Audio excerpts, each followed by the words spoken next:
Warm welcome to you again, Bron. So thank you being on this journey with us and leading and being a shining light in the ecosystem world.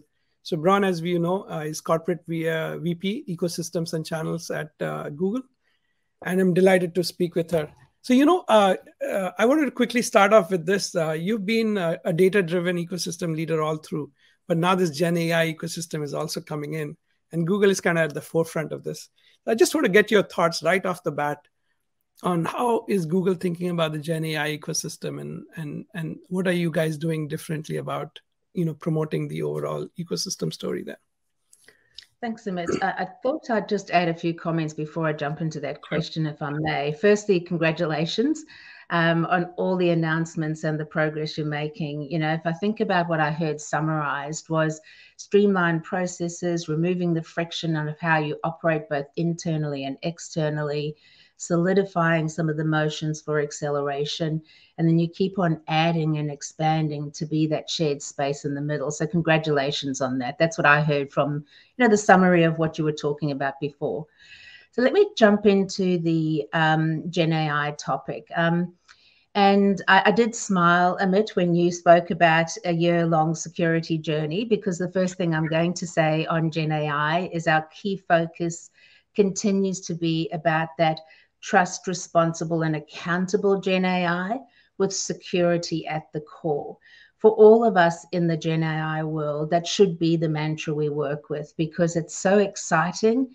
It has such possibility, but it also has that trust, responsibility, security, and accountability needed for it to genuinely play its role in the businesses that we are in. So where we're looking at is really to try and solve the customer's complex problems in the industry. That's where we're going. And, we all know this in the industry. Customers continue to try to take their companies on transformational journeys. And they are picking Google to help them solve the most complex, high-value problems. We continue to have a partner first at the core principle of our strategy. And there are two things. When you put these things together, we're working closely with partners to build what we class as an industry value network to address our customers' complex problems. And I was listening to how you spoke about, we need a network effect. Partners need to be able to come together in that network effect. And it's no different in this. We really have to have the ability to accelerate our time to value by building and taking market solutions with the highest value in that industry, with an end-to-end way of integrating those solutions, whether it comes from Google and ISV data providers and SIs, and bring that together in an orchestrated way that really accelerates the time to value for the customer. So let me take a healthcare example. Unfortunately, it still continues. We saw the start in COVID, but nurses' burnout is a critical issue, and it continues to be an issue as we move forward. Imagine virtual nursing capabilities augmented with Gen AI capabilities that can be deployed to supplement the work of a traditional nurse. What do I mean by that? You could, let's use an example of when a patient needs help, and visual imaging can be used before a nurse even physically steps up to the patient. It's this combination of Gen AI and human in the loop. These two things interacting all the time. Another example is during a discharge of a patient, the healthcare example, of course, from a healthcare facility, is preparing comprehensive discharge notes.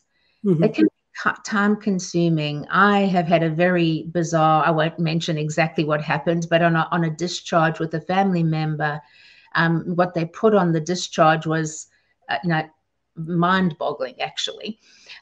So how can we really bring these things together with an industry value network for virtual nursing? Imagine that. Leveraging, in some instances, perhaps it's a first-party Gen AI platform that we bring pre-built models with XAI and other data capabilities. You bring that together. Imagine going a step further than that and having even a one Google story where you add Fitbits or Android devices. So that's sort of the first party piece. The Right. second part of it is where you bring partners together. So you could integrate an industry leading smart care platform such as Care AI.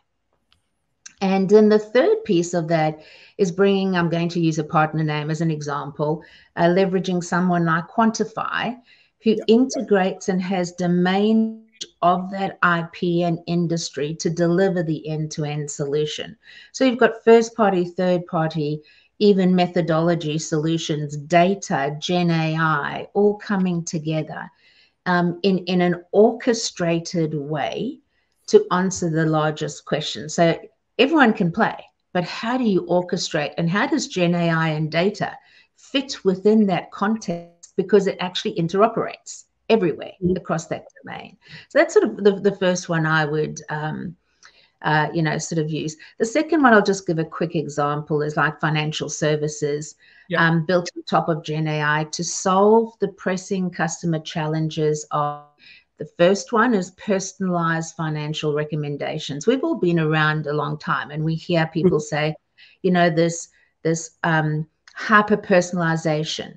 But this is the time that hyper personalization can become real, because you can think of tailored financial product recommendations via conversational language that are hyper personalized and reinforces the principles of, just think about this, the principles of me experience. You know how often we don't feel like someone knows us when we call into places or we're leveraging things. So, Gen AI brings some of these things to the fore.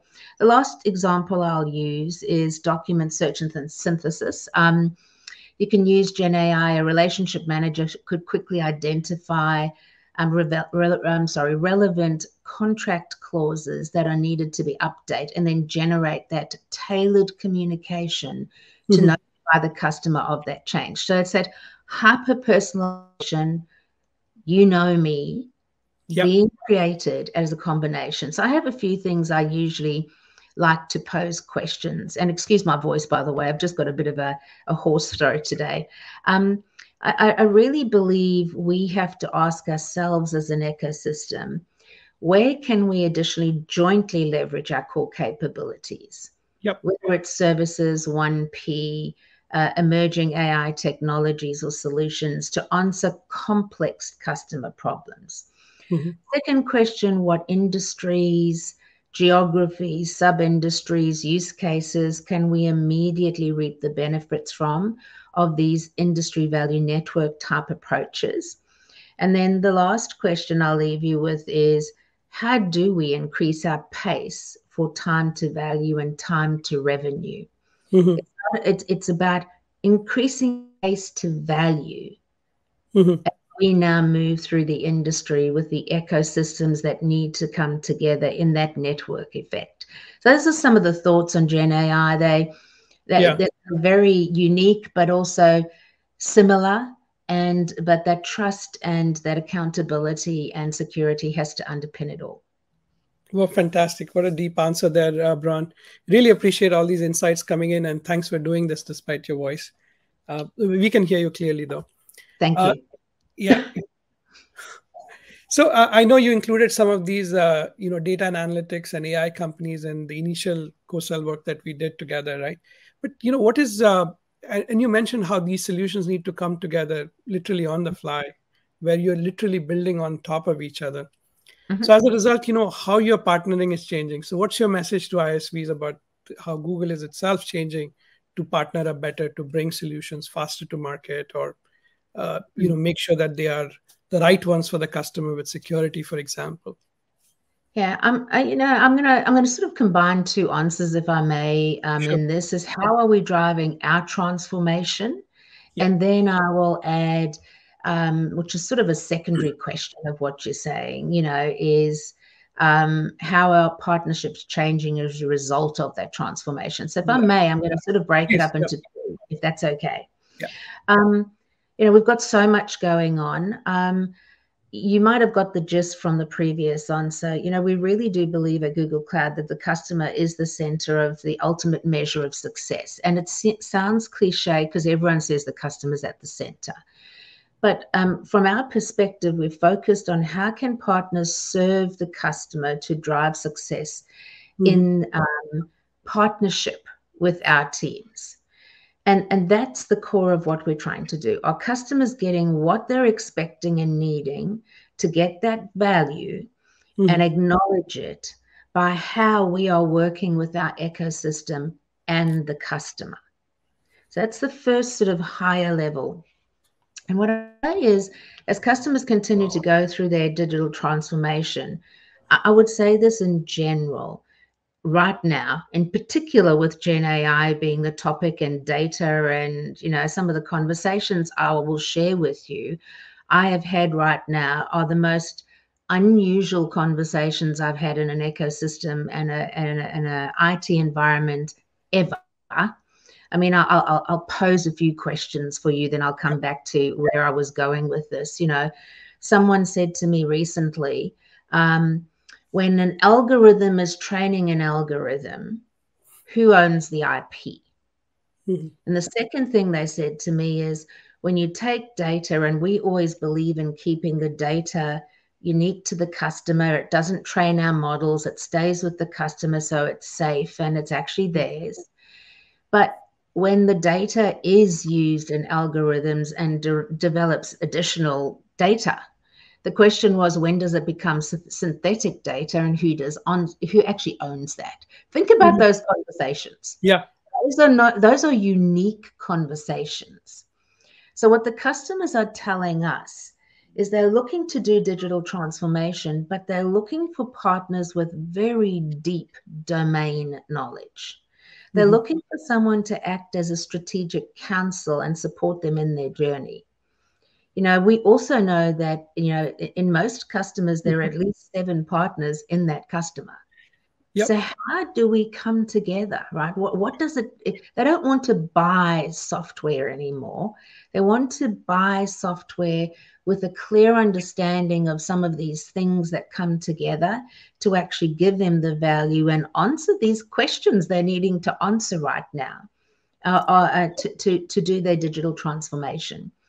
So what we're doing in our partner programs as well is we're transforming something like the Partner Advantage program and the initiatives that run through it to really up-level customer experience. We're raising the bar on customer excellence through specialization, through things like delivery readiness indexes, where it'll help a partner know, are they ready to go into a customer on a particular domain? It's about enabling it, not being punitive about it. We're making things like challenge labs available so people can go and test their skills on these combinations before they have to turn up. You don't want to turn up at a customer and you perhaps have other skills, but you have no knowledge about the product you're in. You want to turn up and really show that value immediately. So we're putting a lot of emphasis on that customer excellence of delivery and specialization. We're evolving the economics around sourcing and accelerating time to value, not just selling. So we're making it a more comprehensive life cycle management. Many of the things that you were talking about, right? Yep. Sourcing, referral, co-sell, then actual acceleration of value, which is also acceleration of revenue. So bringing that value together in the life cycle, you know, bringing new badging mechanisms in so that people in the industry can understand the competency that exists. Focused on building those pre-packaged repeatable solutions like the Industry Value Network, which is a combination of ISVs, SIs, and, you know, first-party products. Designing new ISV portfolios, because Gen AI brings a whole lot of new IP capability to add value and differentiate with partners. And I'll use a Gen AI example.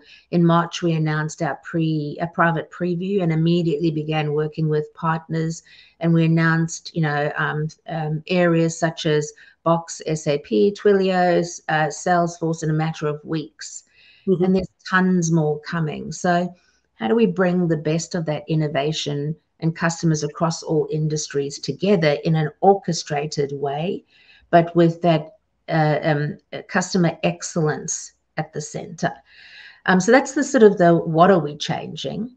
And I think the second part of what you really asked me, Yeah, if I may, is to go to how are partnerships changing as a yeah, result of this transformation. I think that's where you're also trying to yeah, get to underneath all of this. right. So you can't only put the customer at the center, we also have to put the partner at the center of doing that. So how do we bring the network of partners surrounding that value at every stage of the transformation together?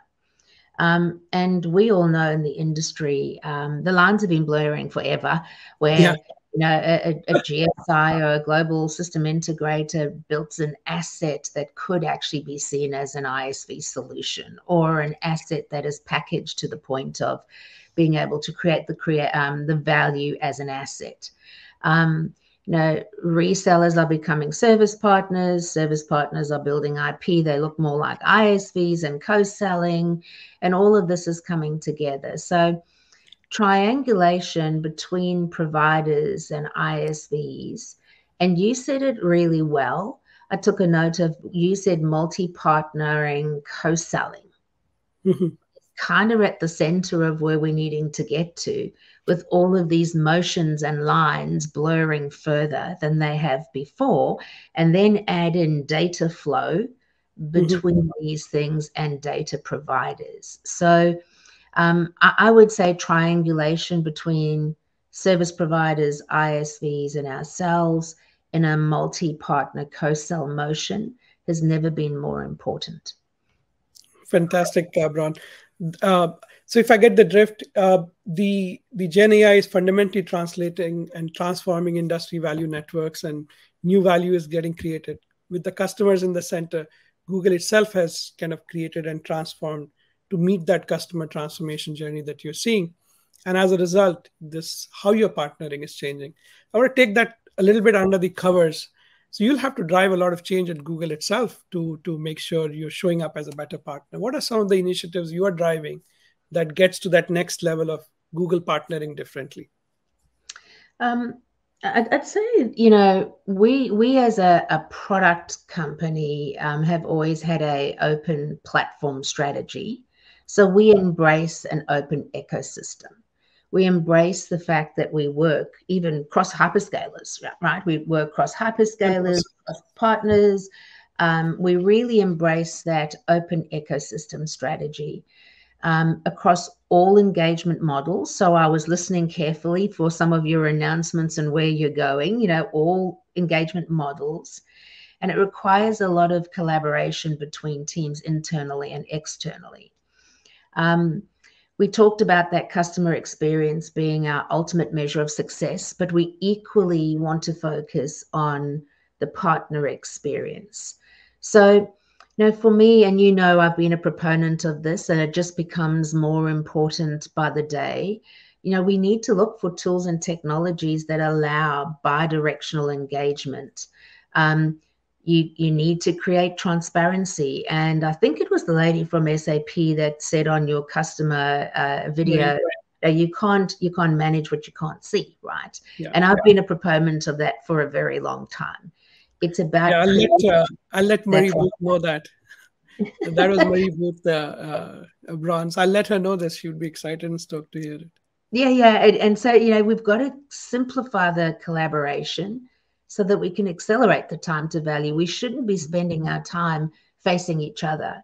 We should be simplifying, taking friction out of it, and making sure that we focus on the customer and accelerating the time to value. So, we're excited about the pilot with WorkSpan. And focus on elevating and driving efficiency with our ISV co-selling program, and excited about seeing what the opportunities are ahead of us as well. Co-sell is such a big focus for us, and it allows us to elevate both the Googler's experience and the partner's experience and the customer's experience at the same time. So my team will tell you one of my favorite mottos over the years, and I've already said it, and I'm sure many of the other ecosystem providers feel the same. You cannot measure what you cannot see. The starting point is transparency. So tools like WorkSpan have helped us track and measure the success that we're having today, and this is important, flag areas when more work is needed. Yeah. So, we're looking to expand all of this. We're looking at how the industry value network, the build on AI programs, and all of these things can come together with the right tools, driving that collaboration and transparency for the ecosystems that we work with. Fantastic. If I may add, it's been fantastic working with the Google team. It's an open ecosystem, but at the same time, how you co-build ourselves, right? Talking about that journey to build a joint solution together, we ourselves experiencing that acceleration. Then how do we co-sell, right, this out? And how you've partnered with other ISVs, especially in the pilot program that we saw, tremendous acceleration. It is transformative to see how quickly an account executive who's sitting in their own CRM is able to work in real time with Google. This is crazy. And I think that acceleration, that speed actually takes away that dogma sometimes that, hey, partnering will lead to a more complex or a longer deal cycle. Yes. Here it's actually accelerating it, right? Well, it's removing friction and streamlining the process so you can actually focus on what's important, which is actually winning at the customer and bringing the value. And then a lot of good conversations around how do we kind of change the incentive model around it, right? So if co-sell is taking off, how do we even accelerate that process with the right incentives in place? So very exciting, Bron. Thanks for this announcement and work with us. And if we look at just this co-sell piece and joint pipeline, you've been around this at multiple companies and worked with GSIs and ISVs, and now the big ecosystem expansion with Gen AI. What do you want to leave this audience with? Because people are on a similar journey here. They're all trying to understand co-sell and how and where to start. So if you have any words around where to start, starting points, and any takeaways that you've had doing it, 3 times over in many places. Yeah, yeah, it's certainly been a journey. I do want to just come back to, co-sell is the start of the journey and how you represent yourself to the customer. And it also tells them how you're going to work together in driving that customer success and value creation across the entire life cycle. It's the first experience they have of you, right? Is when you start to co-sell. It's representative, especially if you're going to be the one providing the service at the end, of the type of experience that they can expect in driving customer success. So think about that one. The second one is more to do with deep domain knowledge and competency and quality. It's never been more important to have that deep domain knowledge to bring transformation to bear, and to be able to be that strategic counsel that the customers want the partners to be. It's never been more important, because the topics that people are trying to struggle with and making transformation real are actually quite confusing at times these days. So your domain knowledge is so important. And then the third thing I'd leave you with is an open ecosystem, and collaboration is key for success. The network of value creates the network of success. We can all do our individual things, and we can. But imagine the world where now you become the person that anchors, for example, the data that's actually working between solutions, and that it's generating the value that is actually driving the efficiency and growth of a company. It means we have to, as an ecosystem, come together as a network effect of value at the same time. So those would be the 3 things I would leave everyone with. And Ron, here as a community, we pride ourselves in learning from each other. So there are a lot of partner leaders, but also a lot of people who are starting in partnerships. Partnerships is a cool profession now, if you can believe it. Yep. So a lot of people who are just coming straight out of college, business schools and things like that, getting into partnerships, because it gives them a general management kind of experience managing a joint product or a joint marketing or a joint selling initiative. So I'm looking for, what advice would you have for these people who are choosing this as a career path and are emerging partner leaders, if you will? Oh, this gives me a chance to talk about my mumbo jumbo. um, I'll start with the business side of it. Careers in partnership and ecosystems are unique. And I will say this carefully. We are a community of an ecosystem community here. But I always remind the team that they touch every part of the business. And you must understand both how every part of your business world works and every part of how a partner's business works. And you put those two things together, then you've got to look for the unique overlap areas that you can actually build a business from. And so I say you really do need to have deep business and economic value domain knowledge as a channel person. It is a career now to be a channel person, but you need to not only be a channel person. You have to know how a business runs across the board and then apply it into partnering. So that's sort of my one thing.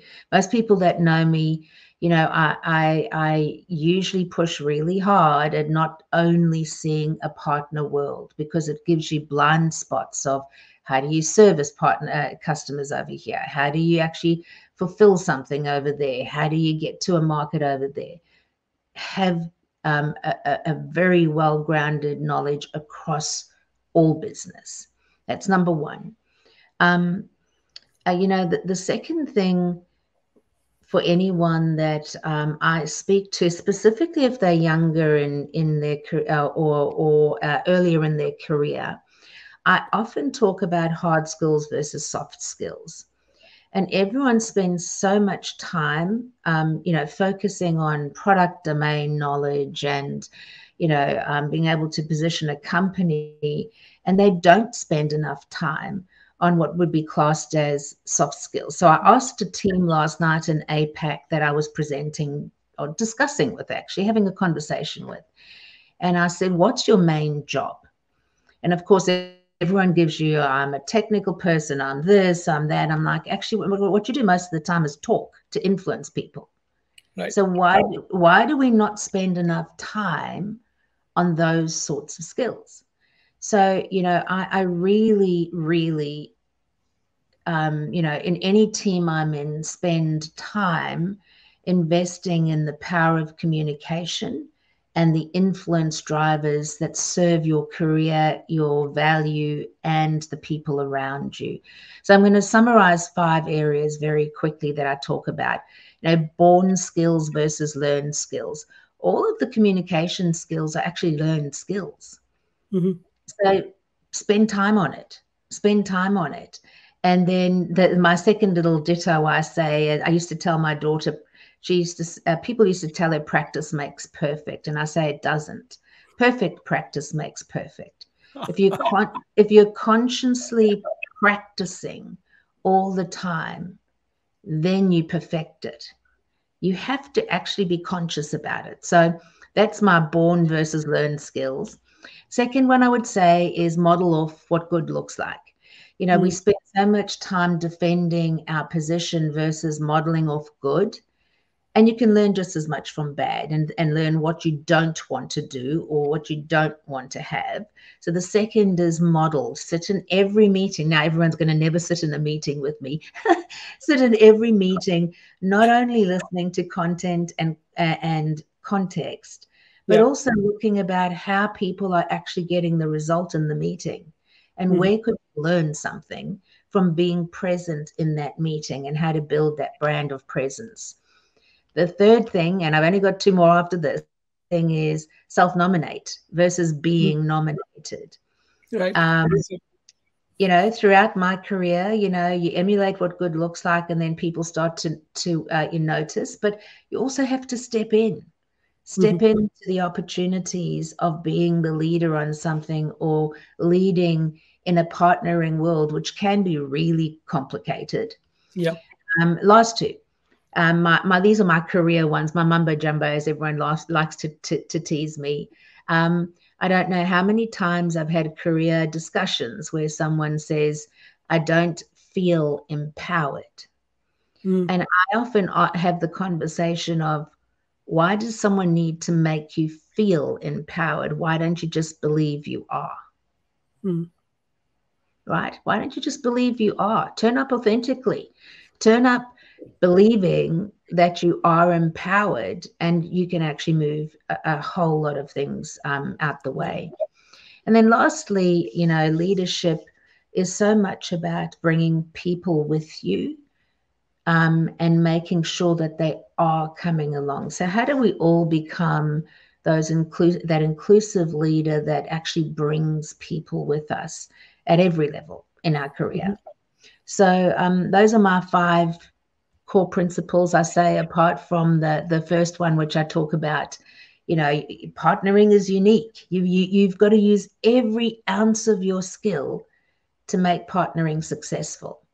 But how do you do that? You've got to have all these core elements of skill that you bring to the top every time. So I'll leave you with that, Amit. That's my little... Fantastic, Bron. I've learned so much from you over the years. Thank you for these insights. I'm sure the community loves them, and I personally learned. And my big takeaway today is, model what good looks like.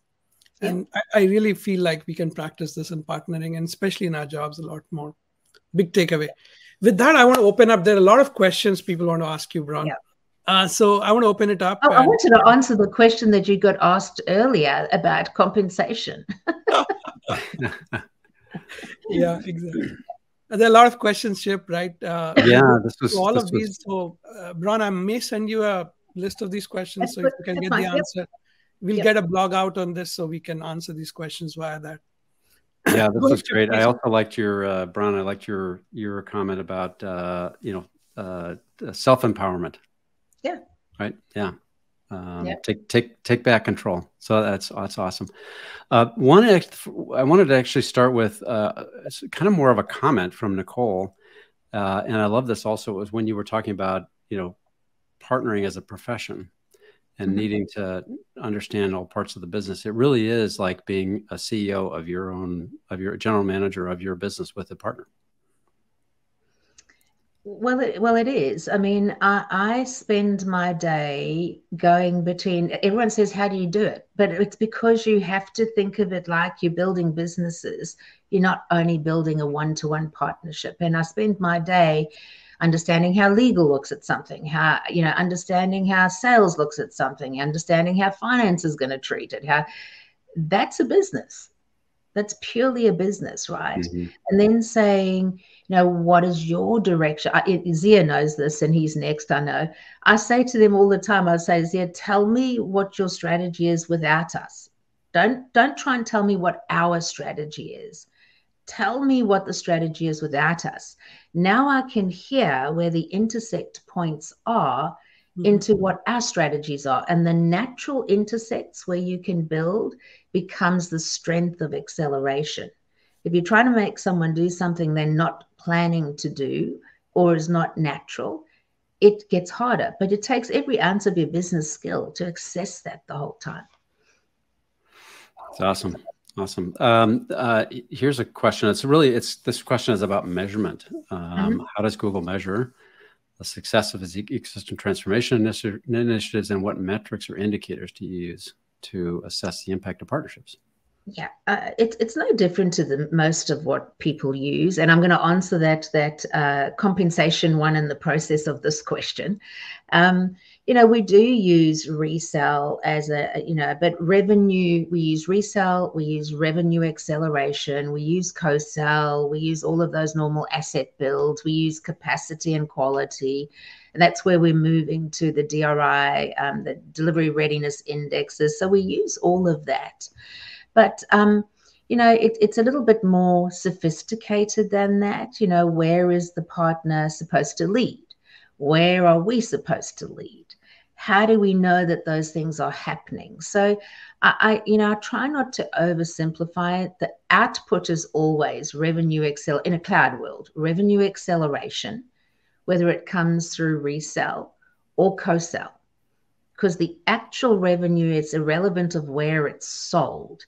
It's the partner that's servicing it to get that acceleration becomes imperative at that point. So revenue acceleration is always one. The second one that we always measure to make sure that quality is present is NPS. Are you actually equipping the partners with the capability to do what's expected? And in our case, where we've got a partner first in many instances, it is so important that the NPS stays high. So we test NPS after each implementation is happening or through it, as well as an aggregate score, and to see if we're moving in the right direction. And you can see it when something's new, it tends to get a little, when you get good at the motions, it improves. And then when you get good at the enabling or the asset builds or those sorts of things, it gets even better. So, I would say it's no different to anyone else, but we anchor on revenue acceleration, time to value, and customer satisfaction at the core. Awesome. Awesome. This has been fantastic. Ron, thank you.